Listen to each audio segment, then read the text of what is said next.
said I had some questions for you guys, and so let's fire away here. Hey, let's start with you over there, Chief. Uh-oh. Who's a bigger bully, the 49ers or the Cowboys? The 49ers, I will give that crown to because of the lifetime achievement, if you will, for what they've been over the last few years. So until you see the Cowboys go toe-to-toe with them and beat down that bully, I will still have the Niners being that team. Gavin? Yeah, I think you have to give it to the Niners, especially because of head-to-head. I mean, they've left no doubt. I think we feel like we're heading in the right direction as far as becoming a tougher team. But, I mean, Eric Armstead, Javon Hargrave, and Nick Bosa line up side to side, and then Dre Greenlaw and Fred Warner behind them. Yeah.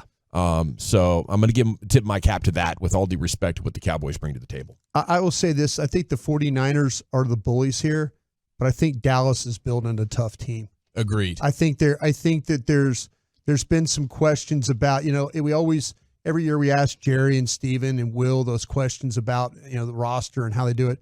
And they always talk about, we've got to be a tougher team. I think they're on the path for that. They're getting close to as tough, and they're a lot more skilled, Chief. Yeah. And defensively, there was how many times on Sunday did you see 3rd and short? Yeah. And the defense comes up huge. Yeah, and 3rd and 1. I know the 4th and 1 was the fake punt, but yeah, whatever. You had punt. You had your punt unit in there, and Hendershot and those guys got knocked out of there pretty strong. But you just want to see it from the offense, and that's really the bigger question. The defense has been there physically, especially last year. Like they were bullying the Niners offense, right. But it was the Cowboy offense that you're like, can you go toe to toe with that Niner front seven? And there's still questions there when you get to the goal line and you can't punch it in. Yeah. Stuff like that. I just wonder, I mean, your youngest big, strong guy has been hurt, and the Cowboys can't run the ball that well so far. But I wonder how much Tyler Smith helps it, Brian. I think Tyler Smith will help quite a bit here. Good call, yes. I think because Tyron Smith is kind of found the fountain of youth, if you want to say that a little bit. I know he had a couple of rough run blocking situations down in the red zone like you're talking about, Gavin.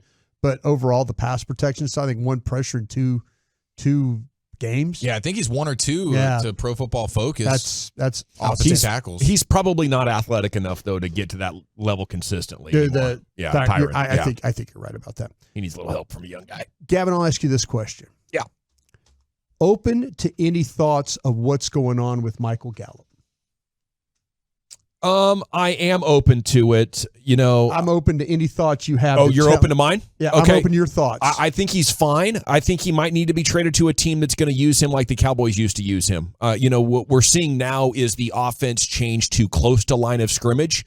That's not Gallup's strength. His strength is downfield, high pointing the ball, coming up with stuff on the sideline, running the 15-yard ends that he and Dak were so good at 2 or 3 years ago. 3 or 4 years ago now, I guess.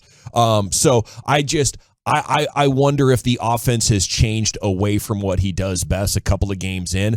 But I would make it a priority to get him involved and see if we can't get this sorted out. But my Michael Gallup fandom is hurting right now because I don't know if he's a long-term fit for the direction they're going anymore. Yeah, it's been a bummer through the first 2 games when you start to nitpick what negative things to say about what they've done over the course of the first 2 games. Michael Gallup is at or near the top of that list. You saw glimpses in Oxnard of him getting back to the old, okay, here he is, one-handed grab in the end zone over Stephon Gilmore with great coverage. And you're like, oh my gosh, if he's back, this is going to be great. He's dead last in the league among NFL receivers in terms of yards per route run right now, which is not ideal. And to be 2 games in with 13 total yards in a game where Brandon Cooks didn't play. Yeah. I'm going, what's the deal? And really across the board, it's kind of like CeeDee Lamb and then everybody else when it comes to these receivers. And it's still very, very early, and Brandon Cooks has only played in one of those games. But it's here's CeeDee Lamb with over 200 yards, and then nobody else has more than 22 yards from a wide receiver standpoint. Yeah, on the Love of the Star podcast that was out today, Bobby and I got into this a little bit, and we were coming to the thoughts that maybe Michael Gallup is the square peg in the round hole. That maybe, like you're talking about, Gavin, that this offense doesn't suit his types of routes, the quick game, the precise cuts, the thing. I mean, he's a guy that's always been kind of a loose player when it goes down the field, go up high point balls, things like that. precision, quickness, separation, all those things that are really predicated in this offense might be something that's been a little bit of a struggle for him. I'm hoping that he has one of these games next week where it's a 5-catch, 95-yard kind of a day, something like that. But you're absolutely right, Eric, where they needed guys to step up and make plays. It went to Tolbert. Tolbert had, the 4 or 5 catches in the game, and I just kind of wonder if maybe that Michael is not the ideal fit for what they're trying to do scheme-wise here with the Cowboys. So I thought he'd be good on slants. I think it's there. I think he can do that. Yep, I agree with you on that. Chief, early thoughts of Mike McCarthy as a play caller? So far, it's been pretty nice. It's been pretty nice, and he's played a little bit conservative at times, but that's what the game is called for in these first 2 games. There's no reason to try and go crazy here when you got Zach Wilson, who's not going to be able to score points. So there's been a method to the madness from that standpoint, but I think there's been some really, really awesome play design. Dak seems like he is comfortable getting the ball out quickly.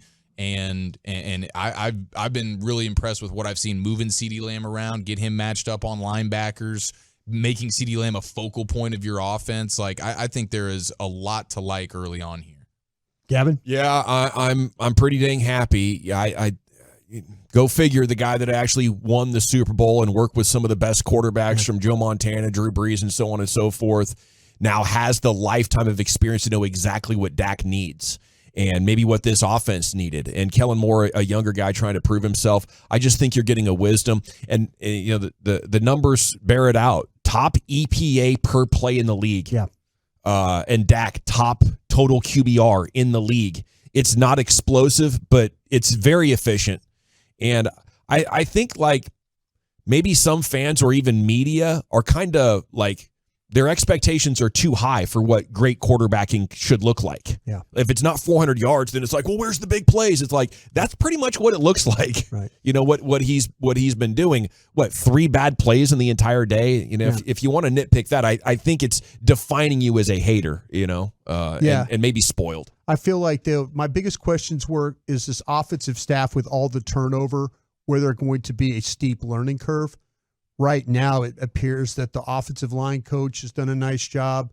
They figured out some things. We'll see with the running game and the running backs and all. But Mike is a play caller, and I think with Schottenheimer helping him, I think there's been some good design. They'll work on the red zone stuff. Yeah. I think they were cued a couple of different times, but overall, I think you'd have to give them pretty high marks for what they've done as a staff. I worried about that coming into the season. The formations, the bunch sets, the route concepts have all been music to our ears. Yep. And the play action rate being 6th, is huge.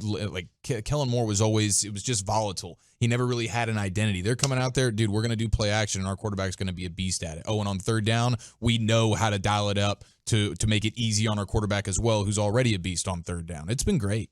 Yeah, they installed it, without much friction at all. Yeah. You changed it. It seems like you've been running this deal for years.